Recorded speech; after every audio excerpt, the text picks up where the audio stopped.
Olá, me chamo Esther Andrade e estarei agora apresentando o projeto APQ 0358218 da FAPEMIG e com o intuito de apresentar os produtos que foram desenvolvidos no âmbito deste projeto. Os pesquisadores e colaboradores envolvidos foram, primeiramente, nosso coordenador Bruno Melo Mendes, do Centro de Desenvolvimento da Tecnologia Nuclear.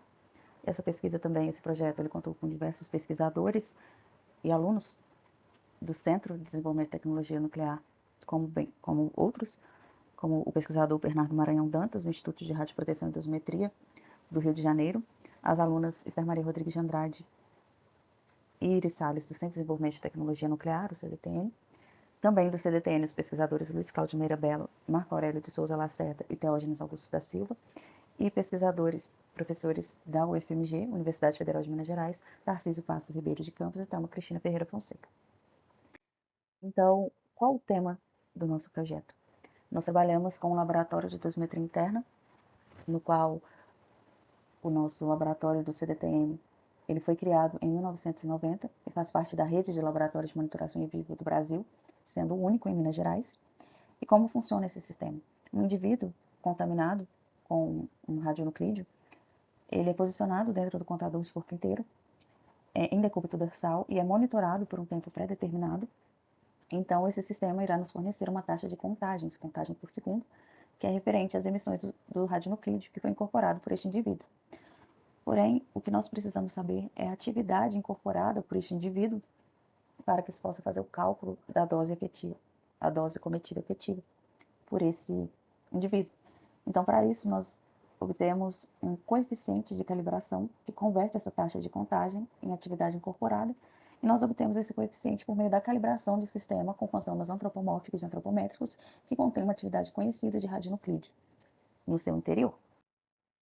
Atualmente, o Fantoma Patchable Map, que foi desenvolvido no CDTN, ele é utilizado na calibração do contador de corpo inteiro do nosso laboratório.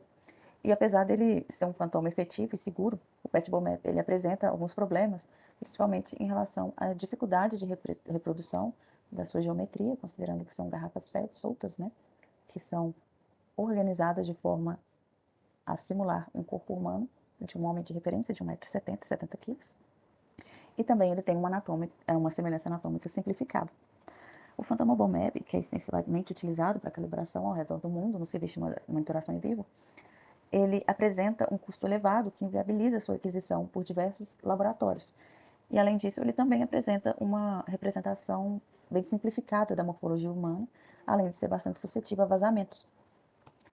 Então, o objetivo principal desse projeto é desenvolver fantomas físicos baseados nos modelos computacionais de referência da ICRP, do homem e mulher adultos, da ICRP, que é a Comissão Internacional de Proteção Radiológica, e como objetivos específicos iniciais desse projeto foi desenvolver metodologias para a geração de imagens de peça 3D desses fantomas computacionais de referência para a produção dos modelos físicos, e então imprimir essas peças e obter esses protótipos de fantomas físicos para a calibração do sistema de monitoração em vivo. E no decorrer desse projeto, no desenvolvimento, surgiram outros objetivos específicos, sendo eles realizar o estudo de impermeabilização e estanqueidade dessas peças impressas, estudar as propriedades de atenuação dos materiais candidatos a tecido equivalente para o preenchimento dos fantomas gerados e também realizar simulações computacionais para determinar se esses modelos desenvolvidos eles representam adequadamente os modelos heterogêneos, ou seja, os modelos com órgão de referência disponibilizado pela ICRP, sendo que esses fantomas que nós utilizamos para a calibração são chamados de fantomas homogêneos, pois eles consideram uma distribuição homogênea do radionuclídeo pelo corpo. Então, nós iremos avaliar se esse nosso fantoma é homogêneo, ele representa adequadamente os modelos heterogêneos da ICRP. Então, iniciando a produção dos protótipos com o fantoma feminino, ele foi baseado no modelo de referência da ICRP, que é uma mulher de 1,63 m de altura e 60 kg. Foi nomeado como RFPID, acrônimo para Reference Female Phantom for Internal Dosimetry. Foram utilizados 6 códigos abertos de acesso livre, sendo um deles desenvolvidos pelos pesquisadores envolvidos no projeto. Então, nós temos aqui nessa primeira imagem o fantoma computacional, do qual as imagens foram tiradas, e todo o processo por meio desses softwares nos permitiram chegar a este modelo de peça que nós podemos ver aqui. Uma peça com interior oco, para futuro preenchimento com material radioativo, material tecido equivalente incorporado a um material radioativo para calibração, e sua tampa, nós vemos aí um encaixe entre essas peças, que é colado para evitar qualquer tipo de vazamento desse material radioativo. Foi impresso o primeiro protótipo desse projeto, que foi uma miniatura dessas peças geradas em escala 1:4, né, um quarto do tamanho real desse fantoma, utilizado principalmente para apresentação em congressos atualmente. Então, os modelos em tamanho real foram impressos. Aqui à direita nós temos um exemplo disso, de uma peça com o interior oco e a sua tampa. E essa peça, ela foi o nosso fantoma, como vai estar passando aqui o vídeo ao lado do processo de montagem desse fantoma em tamanho real. Ele apresentou uma ótima resolução anatômica, representando bem o modelo anatômico do qual ele foi baseado, de uma mulher de referência. Ele finalizou com um tamanho de 1,63 m, assim como a imagem original. Espera-se que após preencher este fantoma, ele atinja o peso de 60 kg, assim como é considerada a mulher de referência pela ICRP. Os testes de estanqueidade e metodologias de impermeabilização foram realizados e determinou-se que a resina epóxi seria a melhor opção para a produção de peças de estanque, dessas peças, né, para garantir a impermeabilização dessas peças. E também, após impresso, o modelo computacional desse fantoma físico, ele foi desenvolvido para que pudesse ser realizado as simulações computacionais com métodos de Monte Carlo, para avaliar se esse nosso modelo físico ele representa realmente o fantoma heterogêneo da ICRP. Então aqui nós temos uma foto desse fantoma em tamanho real, escala 1:1, e aqui ele posicionado no nosso contador de corpo inteiro. O nosso material tecido equivalente que nós estudamos foi o gel balístico ou gelatina balística, o qual é um gel extensivamente usado em estudos balísticos, porém não se encontra em literatura artigos que estudem as propriedades radiológicas deste material, quanto à sua representação como tecido equivalente para fins radiológicos. Então, nós iniciamos com o estudo da composição química elementar deste material, a densidade e o seu coeficiente de atenuação. E ele foi comparado, então, ao músculo humano, ao consigo tecido que ele imitaria, né, radiologicamente. Então, para ser considerado um material tecido equivalente, ele precisa que as suas propriedades elementares de composição, o seu coeficiente de atenuação linear e a sua densidade sejam próximas ao do tecido que ele irá substituir, no nosso caso, o músculo. E os resultados do coeficiente de atenuação linear do gel indicaram uma forte correlação com o músculo humano, com resultados dentro do aceito pela ICRU 44.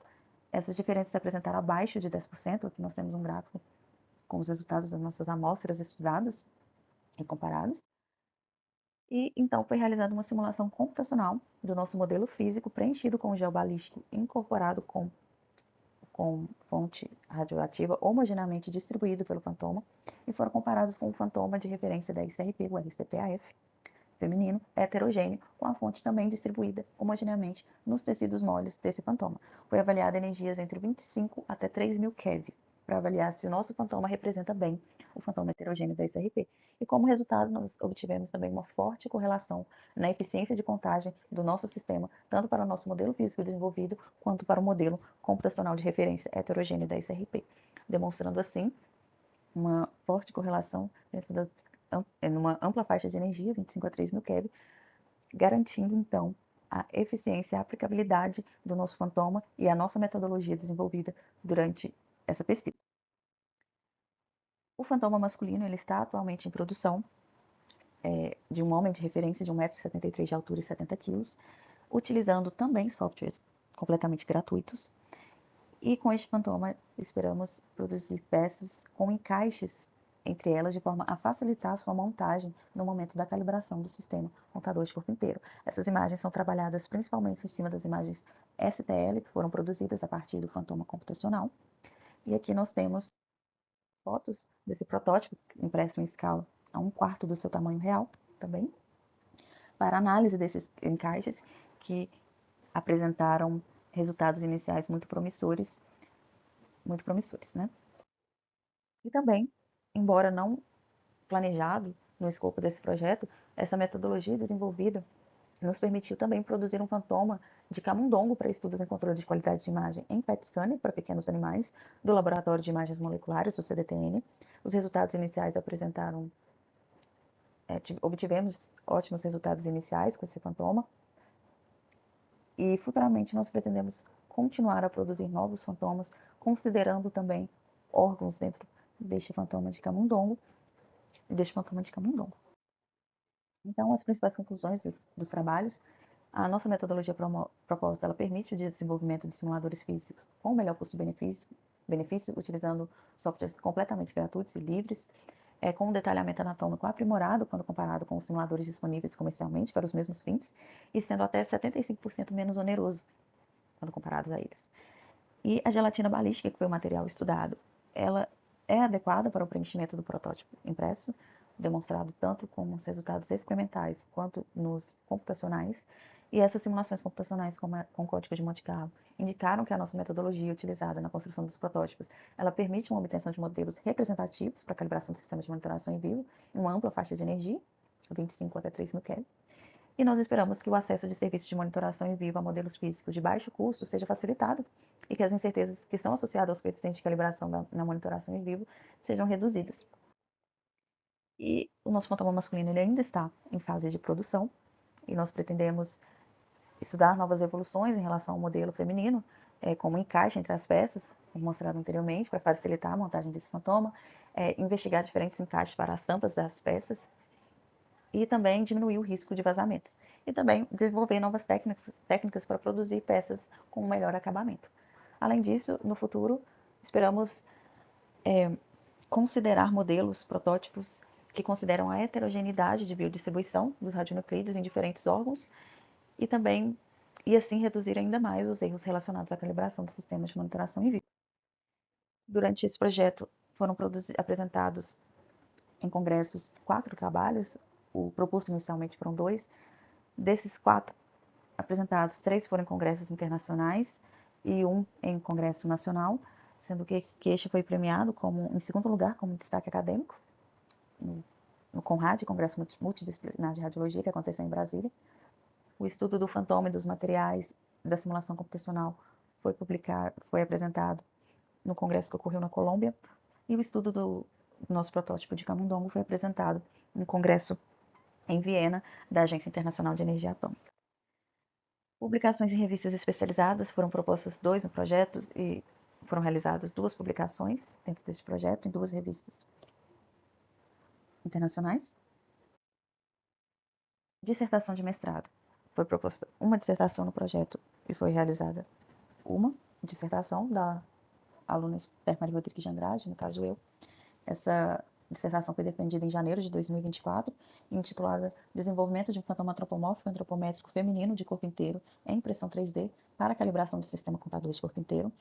E também uma dissertação de mestrado está sendo produzida, está em andamento, desenvolvida pela aluna Iris Salles, que tem uma previsão de defesa em 2026 e é intitulada como Impressão 3D do fantoma físico masculino para a calibração do contador de corpo inteiro do Laboratório de Dosimetria Interna do CDTN. Os protótipos, quanto aos protótipos deste projeto, foram propostos 1 e foram realizados 3. O primeiro protótipo, um fantoma feminino em tamanho real, e o segundo, o fantoma feminino em escala 1/4. E o terceiro protótipo, o fantoma de camundongo, impresso em 3D para teste de controle de qualidade em PET scanning para pequenos animais. E o protótipo do fantoma masculino está em execução no momento. A contribuição desse projeto para a formação de recursos humanos está principalmente na formação de uma mestra em Ciências e Técnicas Nucleares, a aluna Esther Maria Rodrigues de Andrade, que foi apoiada com a Bolsa CAPES de mestrado. No projeto, eu, no caso, atuei no desenvolvimento e elaboração das peças para impressão do modelo 3D feminino de referência da SRP, na montagem das impressoras e testes dos materiais de impressão, a impressão 3D das peças do modelo feminino desenvolvido, testes de impermeabilização e estanqueidade das peças impressas, a avaliação do coeficiente de atenuação dos materiais tecido equivalentes para preenchimento das peças impressas e a realização das simulações com código de Monte Carlo para avaliar esses materiais, e as técnicas de produção do modelo resultaram em um fantoma representativo da calibração. E além disso, foi realizado o estudo para a produção do modelo 3D do fantoma de camundongo para calibração do PET scanning para pequenos animais do Laboratório de Imagens Moleculares do CDTN. Também está contribuindo ativamente e efetivamente para a formação de uma mestre no programa de pós-graduação em Ciência e Tecnologia das Radiações Minerais e Materiais, a aluna Iris Salles, que também é apoiada com a Bolsa CAPES de mestrado. Ela atua no projeto na preparação das imagens STL do fantoma masculino, contendo as peças preenchíveis para impressão 3D, na inclusão de estruturas de suporte e coesão e furos de preenchimento na peça do modelo, e também na impressão 3D das peças do modelo masculino. Os equipamentos de pesquisa e desenvolvimento adquiridos e laboratórios expandidos ou implantados. Nesse projeto, a FAPEMIG financiou a aquisição de 4 impressoras 3D, sendo 2 impressoras abertas Creality Ender 5 Plus, que tem um volume de impressão 40 por 40 por 40 centímetros, para impressão de centímetros cúbicos, para impressão de peças de maior volume, e também 2 impressoras de cabine fechada Creality K1 Max, com volume de impressão 30 por 30 por 30 centímetros cúbicos, para impressão das peças com um maior grau de detalhamento e usando novos tipos de filamento. E o CDTN forneceu 4 computadores para controle dessas impressoras, um scanner 3D e equipamentos para acabamento de peças 3D como microretífica, lixadeira e ferramentas de corte oscilatório. Os laboratórios implantados, embora não planejados inicialmente, os equipamentos que foram adquiridos, eles estão possibilitando a implementação do Laboratório de Manufatura Aditiva, do Serviço de Dosimetria das Radiações do CDTN, e ele será dedicado à produção de modelos físicos antropomórficos e antropométricos para dosimetria e calibração de sistemas dosimétricos, e atualmente estão disponíveis nesse laboratório 4 impressoras 3D pela técnica FDM e um scanner 3D para modelagem das peças impressas. E no futuro também pretende-se adquirir uma impressora 3D de resina e uma impressora 3D de grandes dimensões para impressão de peças maiores. Eu agradeço a atenção. Aqui está o contato do coordenador do projeto, Dr. Bruno Melo Mendes, e apresentado por mim, Esther Andrade. Muito obrigada a todos.